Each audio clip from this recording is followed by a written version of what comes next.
High School. It's gonna be the sound check. I don't know if it's on. There's a green light. Hold on, let me see. There's a green light. Yeah, it's recording.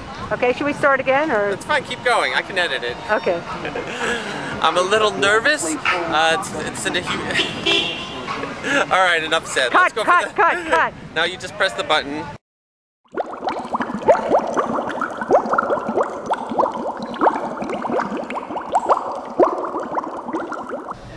And it has enough. Can you? Yes, you're recording. Never go to the side. Always keep it upright. Because then I can't do anything with it.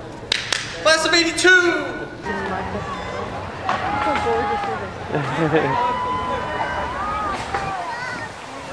This looks like.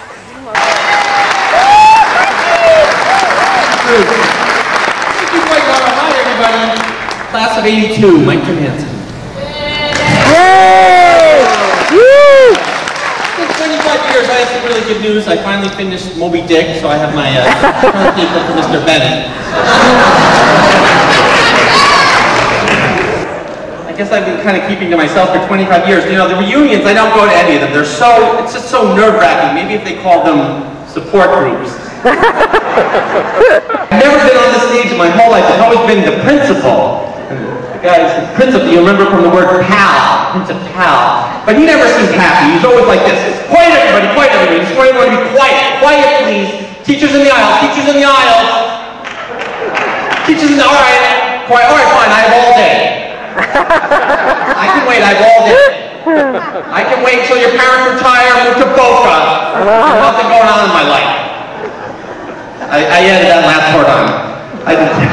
Because they just wanted to scare us into behaving. They wanted to scare us so bad. You know, if they could call our parents, that might scare us.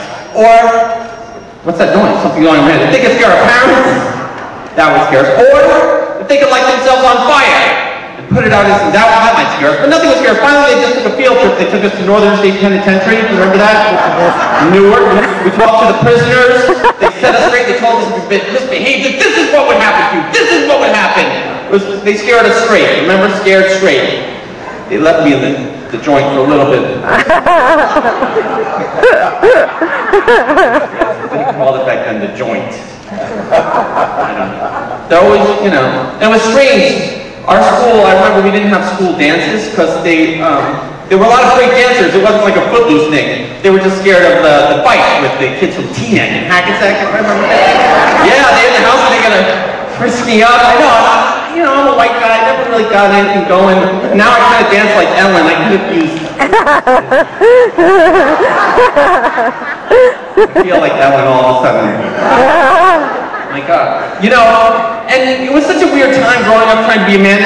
They just want to keep you down, you know. Then all of a sudden the state mandates that we have to have sex ed. Do you remember that? Sex ed. For me it was like conceptual physics. I wasn't mentally prepared, I wasn't ready. I thought menstruation was a city in Tennessee. They teach everything to everyone, and some people just aren't ready. Some things have happened to me. I'm really proud to announce that since my graduation, I've become a man, because I got married. Woo! Thank you. I have a new leader. Which is really good because my mother was losing interest in the position. They're so sore.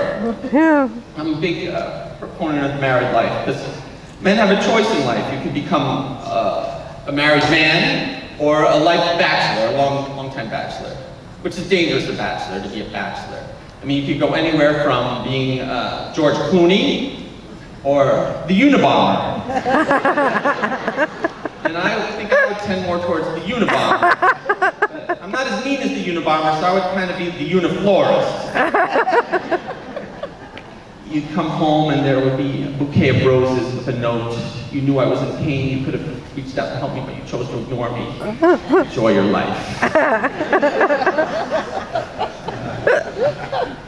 Are there any single men in the house, the young graduates? They've got to be out there, I swear. The great thing about marriage is it's available to any man.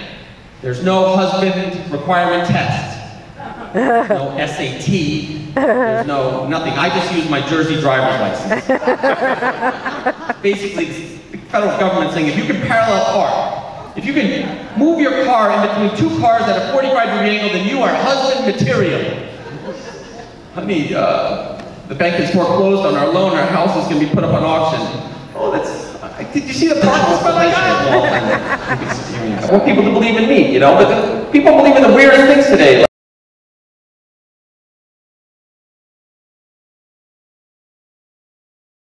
I don't know, like those NASCAR drivers, those guys, people believe in them.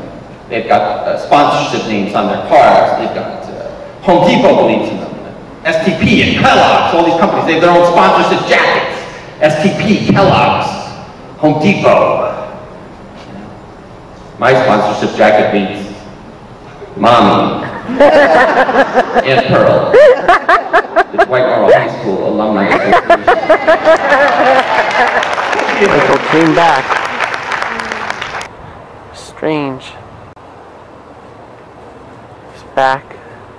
People loved Dwight Morrow, and he just felt like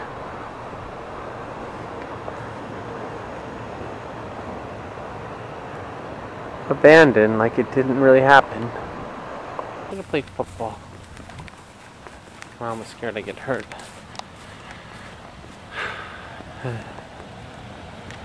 It's tough being proud, you know, let it go. It's so strange.